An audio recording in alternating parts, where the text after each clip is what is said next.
ఎవరో నీ baby part 16. Nitish నిక్కి evening వరకు తిరిగి అలసిపోతారు. నిక్కి ఇంకా నా వల్ల అవ్వదు, మనం వెళ్ళిపోదాం అంటాడు నితీష్. ఎక్కడికి అని అడిగింది నిక్కి. అసలు నీకు భయం లేకుండా పోతుంది, ఇంటికి వెళ్ళవా అని అడుగుతుంది. అయ్యో అప్పుడేనా అంటుంది నిక్కి. ఇంకెప్పుడు వెళ్తావు, లేకపోతే ఈ నైట్ అంతా దయ్యంలా తిరిగి రేపు మార్నింగ్ ఇంటికి వెళ్ళు అంటాడు. అమ్మో మా అమ్మ చంపేస్తుంది అంది నిక్కి. హహహ అని నవ్వుతాడు నితీష్. నవ్వకండి నితీష్ గారు, నవ్వన్లే, ఇంకా వెళ్దామా అంటాడు.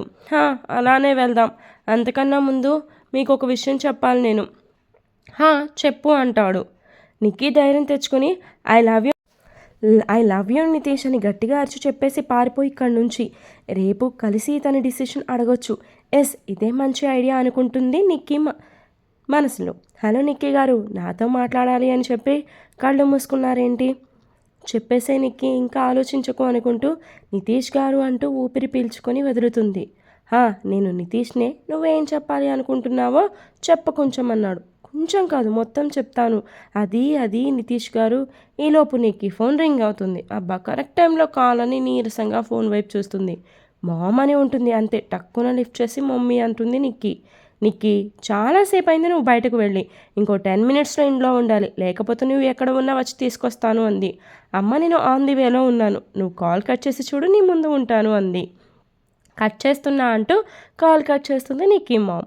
అమ్మో, ఇప్పుడు ఇంటికి వెళ్ళకపోతే అమ్మ నా పీక కట్ చేసేలా ఉంది అనుకుంటూ, నితీష్ గారు, అమ్మ కాల్ చేసింది, ఇంటికి త్వరగా రమ్మంటుంది, నేను వెళ్తున్నా, రేపు చెప్తాను మీకు నేనేం చెప్పాలి అనుకుంటున్నాను. ప్లీజ్, నేను కాల్ చేసినప్పుడు మీరు రావాలి, మర్చిపోవద్దు ప్లీజ్ అంది నిక్కీ. నిక్కీ, ఎందుకు అంత కంగారు పడుతున్నావు, అంతా ఓకేనా అన్నాడు నితీష్. నితీష్ గారు, అంతా బాగానే ఉంది, రేపు నేను కాల్ చేసినప్పుడు మీరు రావాలి, మర్చిపోవద్దు అంటుంది. యా ష్యూర్ అన్నాడు. ఓకే బాయ్ అంటూ నిక్కీ కంగారుగా వెళ్ళిపోతుంది. నిక్కీ వెళ్ళాక నితీష్ కూడా వెళ్ళిపోతాడు. ఆ రోజంతా పార్టీ అరేంజ్లో హడావిడిగా ఉంటారు సుప్రియ, ఈశ్వర్, నివ్య. సుప్రియ టెన్షన్ పడుతూ ఉంటుంది, నిఖిల్ ఏమంటాడు అని. సుప్రియ, నువ్వు కంగారు పడకు, నువ్వు అన్ని పనులు చాలా చక్కగా చేశావు, నిఖిల్ నిన్ను మెచ్చుకుంటాడు. మెచ్చుకోవడం పక్కన పెడితే తిట్టకుండా ఉంటే చాలు మేడం అంది నివ్యతో సుప్రియ. ఇంకా దాని గురించి ఆలోచించకుండా నిద్రపో, ఈరోజు చాలా అలసిపోయావు అంటుంది నివ్య. గుడ్ నైట్ మేడం అంది. గుడ్ నైట్ సుప్రియ అంది నివ్య కూడా. నితీష్ లేచిన దగ్గర నుండి కూడా ఫోన్నే పట్టుకొని ఉంటాడు. సురేష్ గమనించి, ఏమైంది నితీష్, అలా ఫోన్ పట్టుకొని చూస్తున్నావు, ఇంపార్టెంట్ కాల్ ఏమైనా వస్తుందా అని అడుగుతాడు. నిక్కీ కాల్ చేస్తాను అంది. ఏదో ముఖ్యమైన విషయం చెప్పాలి, ప్లీజ్ కాల్ లిఫ్ట్ చేయి అంది. దానికే అంతలా చూడరా, ఫోన్ ముందేసుకొని, ఆ పిల్లకి ఏం పని పాట లేదు, నువ్వు కూడా అలానే చేస్తావేంటి అన్నాడు సురేష్. అది కాదు, నాకు ఎందుకో అమ్మాయి ఏదో చెప్పాలి అని చూస్తుంది అనిపించి ఇలానే పట్టుకొని కూర్చున్నాను. ఇన్ని రోజుల్లో ఎప్పుడూ నిక్కిని అలా చూడలేదు, అందుకే అంటాడు. నాకెందుకు డౌట్ కొడుతుంది, వీడు ఆ అమ్మాయికి పడిపోలేదుగా, ఆ నిక్కీ అవతారం కూడా అలానే ఉంటుంది, వీడిని లైక్ చేస్తున్నట్టు. ఏమవుతుందో చూద్దాం. నిక్కీ కావాలో వీడికి నవ్య కావాలో అనుకున్నాడు సురేష్.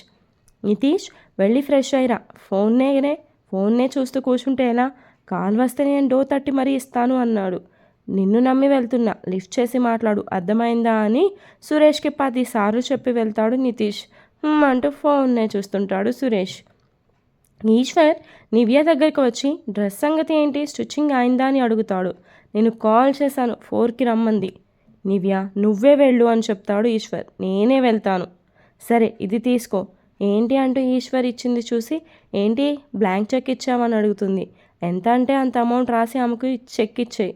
నన్ను నమ్మి బ్లాంక్ చెక్ ఇస్తున్నావా ఈశ్వర్, నువ్వు ఇలా అందరినీ నమ్మావనుకో ముంచేస్తారు అంది. హలో మేడం, నేనేం తెలివి తక్కువ వాడిని కాదు, నేను ఎవరిని నమ్ముతానో నాకు తెలుసు. థ్యాంక్స్, నా మీద నీకు అంత నమ్మకం ఉన్నందుకు అంది. ఇవన్నీ మన మధ్యలో ఎందుకు కానీ, నేను వెళ్తున్నా అన్నాడు ఈశ్వర్. సరే ఈశ్వర్, డ్రెస్ తీసుకురాగానే కాల్ చేస్తాను అంది నివ్య. కాజుని బస్ ఎక్కించుకోవడానికి వెళ్తుంది నిక్కీ. వాళ్ళ అమ్మ తనని ఆపేస్తుంది. ఈ నిక్కీ, ఈరోజు డిజైనర్ దగ్గరకు వెళ్ళి డ్రెస్సెస్ తీసుకురావాలి, నువ్వు ఇంటి దగ్గరే ఉండు అని చెప్తుంది.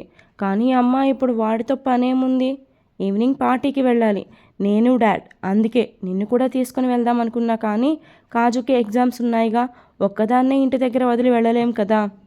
అమ్మా, దానికి నేనెందుకు, నువ్వే వెళ్ళు అంటుంది నిక్కీ.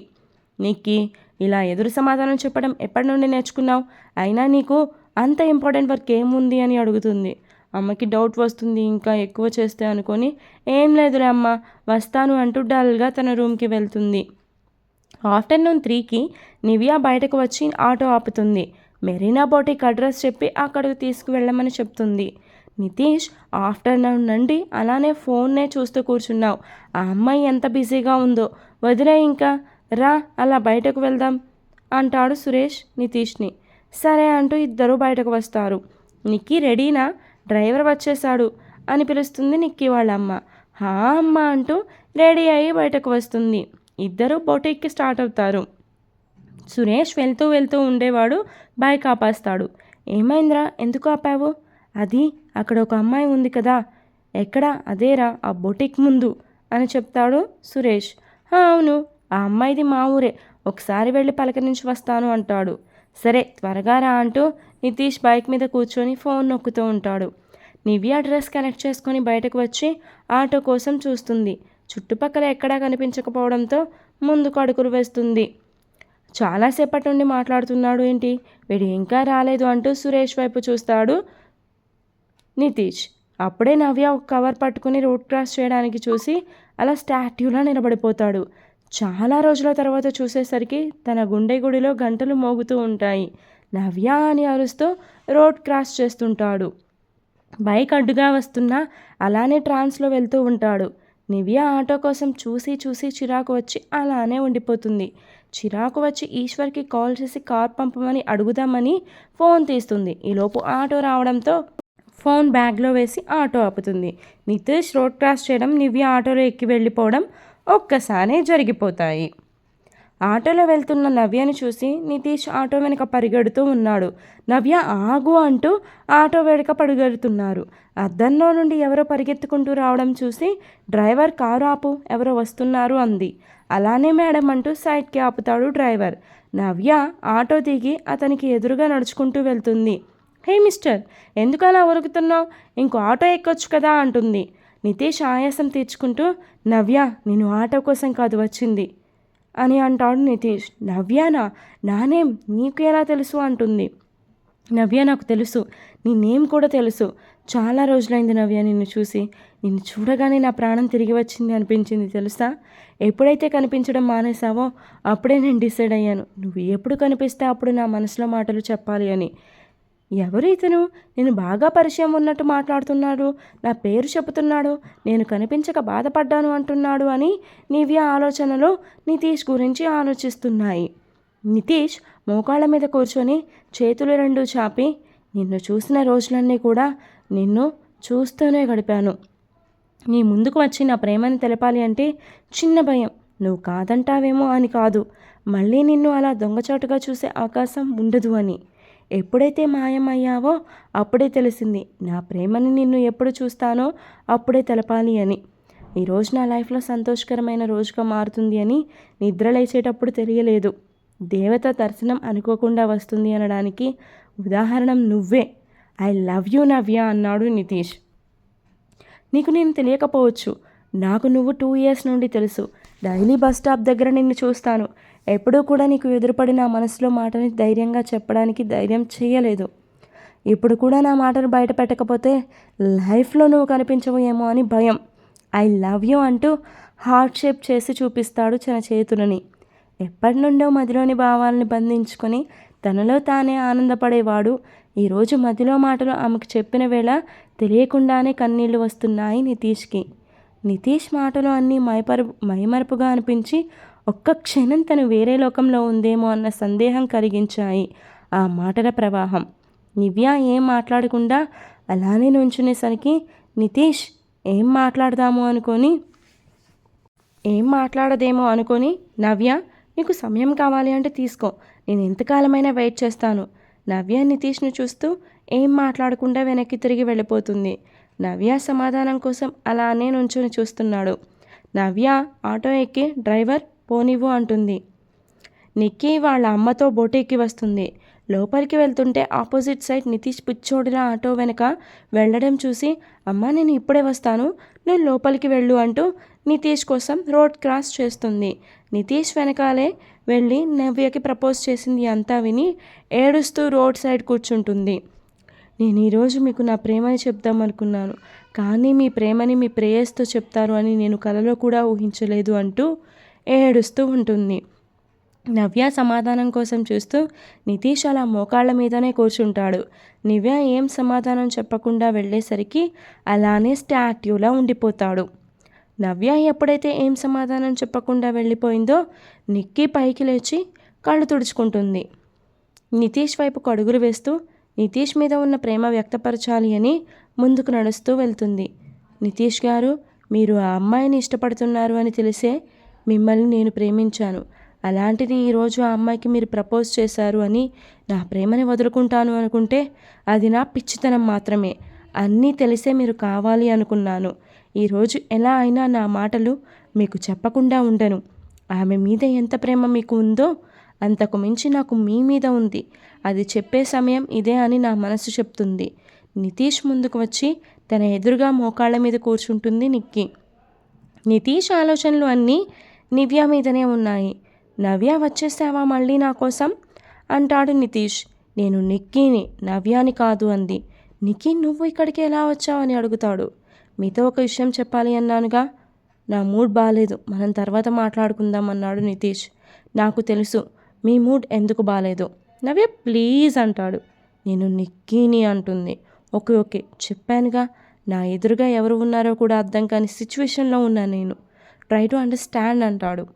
నేను కాదు, మీరు అర్థం చేసుకోవాలి. మీరు ముందు ఉంది నిఖిత. మీరు ఎవరి గురించి ఆలోచిస్తున్నారో ఆ అమ్మాయి ఆటో ఎక్కి వెళ్ళిపోయింది. మీరు ఎందుకు ఇలా ఉన్నారు, మీ మూడ్ ఎందుకు బాగాలేదు నాకు అన్నీ తెలుసు నిక్కీ అన్నాడు నితీష్. చూసారా, ఎప్పుడు మీ ముందు ఉన్నది ఎవరో, ఎప్పుడు మీ ముందు ఎవరు ఉందో మీకు తెలిసింది. మీ ముందు నిక్కీ, ఎప్పుడు మిమ్మల్ని నీడలా వెంటాడే అమ్మాయి. నితీష్, నువ్వు నా ఫ్రెండ్ కాదు, క్లాస్మేట్ కాదు. ఎందుకు ఎప్పుడు నీతో మాట్లాడడానికి ట్రై చేస్తానో ఎప్పుడైనా ఆలోచించావా? అవన్నీ ఆలోచించే అవసరం నీకెందుకు వస్తుంది? నీ ఆలోచనలన్నీ నవ్య. నువ్వు తలుచుకుంటావు చూడు, ఆ అమ్మాయి మీదనే ఉన్నాయి కదా. అందుకే నీకు నా మీద ఆలోచన ఎప్పుడూ రాలేదు. నితీష్, నాకు అన్నీ తెలుసు. నువ్వు నవ్య అనే అమ్మాయిని ప్రేమించావు అని తెలిసే నిన్ను ఇష్టపడ్డాను. ఇప్పుడు వచ్చి ఆ అమ్మాయికి ప్రపోజ్ చేసావు అని తెలిసి కూడా వచ్చాను. నీకు నా ప్రేమ తెలియాలి అని. ఎన్ని రోజులు ఆమెకు చెప్పడానికి భయపడ్డావు. నేను కూడా అంతే. నీకు చెప్పాలి అంటే భయం వేసింది. ఈరోజు చెప్పకపోతే ఇంకెప్పుడు చెప్పలేను అని అర్థం కూడా అయింది. నువ్వు తనని ఎంత లవ్ చేస్తున్నావో అంతకు మించి నేను నిన్ను లవ్ చేస్తున్నాను. నీ ప్రేమ కోసం నువ్వు ఆమెకి తెలియకుండా ఎలా చూస్తావో నేను కూడా నిన్ను పరిచయం చేసుకోకముందు అలానే చూశాను.